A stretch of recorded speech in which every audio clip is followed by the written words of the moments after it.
परभणी शहर महानगरपालिका अधिकारी कर्मचारी व सर्व कर्मचाऱ्यांनी आज एक अशी बैठक घेतली जे की बऱ्याच वर्षापासून परभणी शहर महानगरपालिकाच्या GST वाढू अनुदानासाठी आणि जे थकीत रक्कम आहे त्याच्यासाठी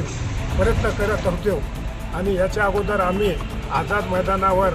एक आंदोलन केला व तसेच इथले आमच्या कर्मचाऱ्यांनी प्रभाग समिती अ ब क आणि पूर्ण कार्यालय 100% बंद केला होता। त्याच्यामुळे शासनाने एक GR काढला होता आणि ते गठीत समिती केली होती की तुम्ही याचं 30 दिवसाचा आत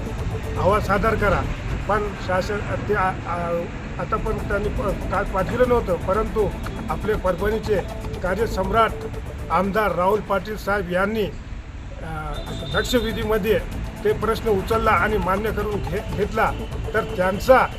अभिनंदन करण्याकरिता आज ही बैठक घेतली आणि आम्ही सगळ्या कर्मचाऱ्यांतर्फे आमदार राहुल पाटील साहेबांचं अभिनंदन करतो व तसेच या कामासाठी ज्याने आम्हाला मदत केली, प्रताप भैया,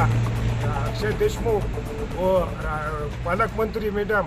आणि सर्वच त्यांचा आम्ही आज आभार व्यक्त केलं। आणि जे नवीन महापौर झालेत व नवीन जे सर्व सदस्य आलेत त्यात आणि उपमहापौर गणेश भैया या सगळ्यांचा बी आम्ही कर्मचारीतर्फे आज अभिनंदन व्यक्त करतो आणि